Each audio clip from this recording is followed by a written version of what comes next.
Diary of a Young Girl, Anne Frank. Thursday, July 9th, 1942. Dearest Kitty. So there we were, Father, Mother, and I, walking in the pouring rain, each of us with a school bag and a shopping bag filled to the brim with the most varied assortment of items. The people on their way to work at the early hour gave us sympathetic looks. You could tell by their faces that they were sorry they couldn't offer us some kind of transportation. The conspicuous yellow star spoke for itself. And then when we were walking down the street, did Father and Mother reveal little by little what the plan was. For months we'd been moving as much of our furniture and apparel out of the apartment as we could. It was agreed that we go into hiding on July 16th because of Margot's call-up notice. The plan had to be moved up 10 days, which meant we'd have to make do with less orderly rooms. The hiding place was located in a Father's office building. That's a little hard for outsiders to understand, so I'll explain.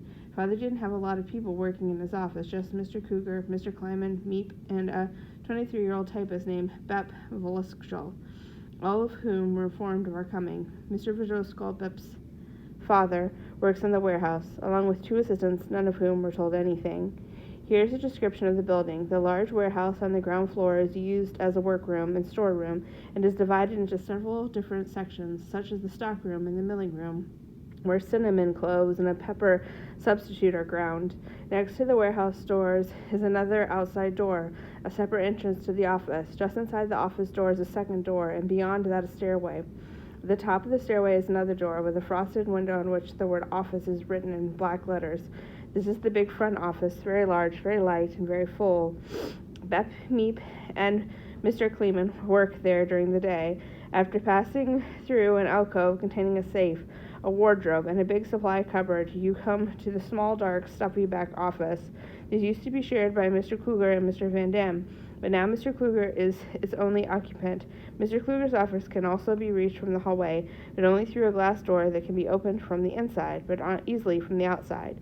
If you leave Mr. Cougar's office and proceed through the long, narrow hallway past the coal bin and go up 4 steps, you find yourself in the private office, the showpiece of the entire building. Elegant mahogany furniture, a linoleum floor covered with throw rugs, a radio, a fancy lamp, everything first class.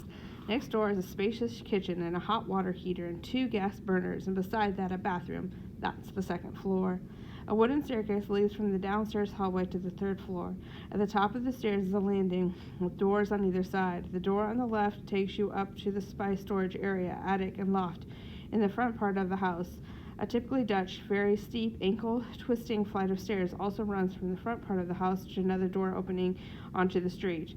The door to the right of the landing leads to the secret annex at the back of the house. No one would ever suspect there were so many rooms behind that plain gray door. There's just one small step in front of the door, and then you're inside. Straight ahead of you is a steep flight of stairs. To the left is a narrow hallway opening onto a room that serves as the Franks family living room and bedroom. Next door is a smaller room, the bedroom and study of the 2 young ladies of the family. To the right of the stairs is a windowless washroom with a sink. The door in the corner leads to the toilet, and another one to Margot's and my room. If you go up the stairs and open the door at the top, you'd be surprised to see such a large, light, and spacious room in an old candle-cell house like this. It contains a stove, thanks to the fact that it used to be Mr. Cougar's laboratory, and a sink.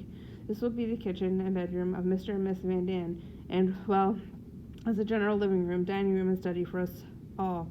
A tiny side room is to be part B, Peter Van Dam's bedroom. Then, just as in front part of the building, there's an attic and a loft. So there you are. Now I've introduced you to the whole of our lovely annex. Yours, Anne. Friday, July 10th, 1942.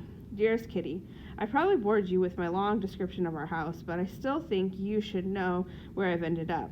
How I ended up here is something you'll figure out from my next letters. But first, let me continue my story because, as you know, I wasn't finished.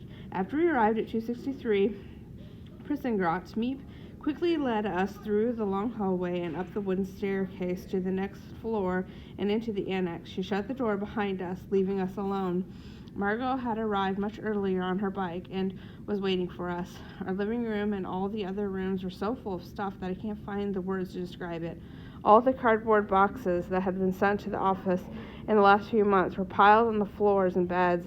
The small room was filled from floor to ceiling with linens. If we wanted to sleep in properly made beds that night, we had to get going and straighten up the mess. Mother and Margaret were unable to move a muscle. They lay down on their bare mattresses, tired, miserable, and I don't know what else. But Father and I, the two cleaner-uppers in the family, started in right away. All day long, we unpacked boxes, filled cupboards, hammered nails, and straightened up the mess until we fell exhausted into our clean beds at night. We hadn't eaten a hot meal all day, but we didn't care. Mother and Margot were too tired and keyed up to eat, and Father and I were too busy. Tuesday morning, we started where we left off the night before. Bap and me went grocery shopping with our ration coupons. Father worked on our blackout screens. We scrubbed the kitchen floor, and we were once again busy from sunup to sundown. Until Wednesday, I didn't have a chance to think about the enormous change in my life.